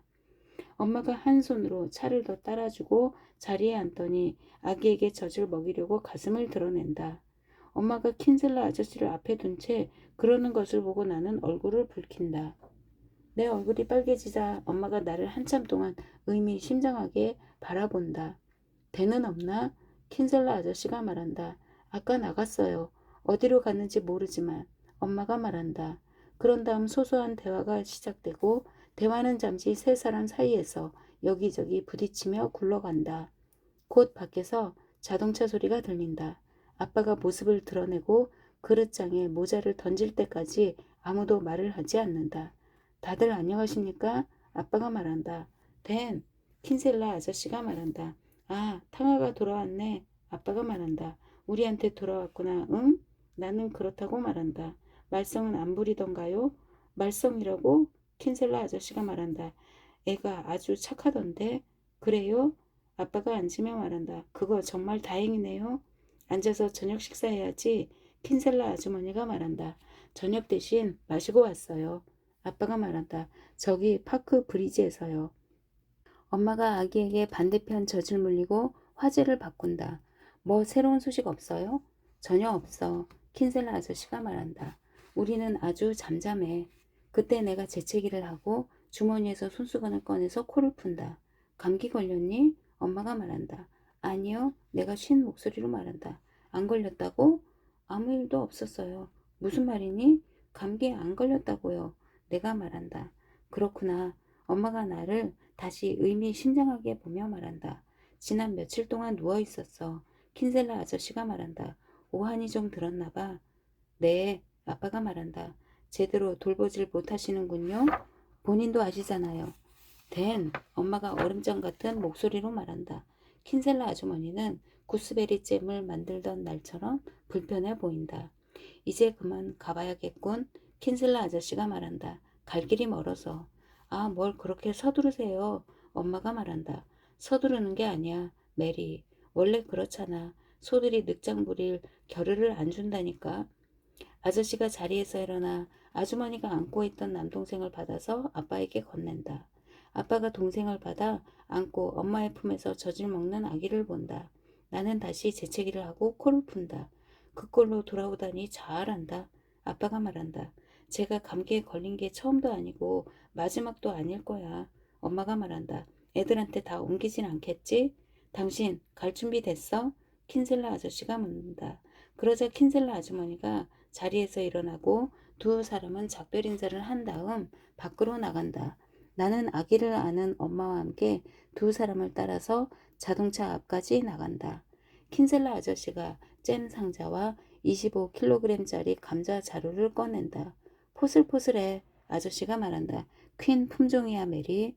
우리는 잠깐 가만히 서 있다가 엄마가 두 사람에게 고맙다고 나를 맡아주다니 정말 친절하다고 말한다.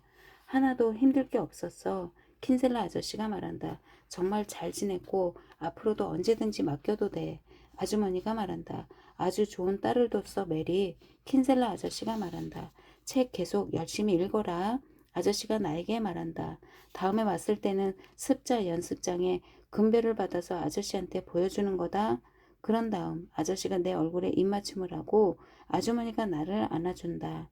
나는 두 사람이 차에 오르는 모습을 보고 문이 닫히는 것을 느끼고 시동이 켜지자 차가 움직이기 시작하자 흠칫 놀란다. 킨셀라 아저씨는 여기 올 때보다 더 서두르는 것 같다. 무슨 일이 있었던 거니? 차가 떠나고 나서 엄마가 말한다. 아무 일도 아니에요. 내가 말한다. 말해. 아무 일도 없었어요. 다른 사람도 아닌 엄마가 묻고 있었지만 나는 무슨 일이 있었는지 절대 말할 필요가 없다는 것을 알 만큼 충분히 배웠고 충분히 자랐다. 입을 다물기 딱 좋은 기회다. 자갈 진입로에서 자동차가 브레이크를 밟는 소리와 대문이 열리는 소리가 들리고 어느새 나는 내가 제일 잘하는 일을 하고 있다.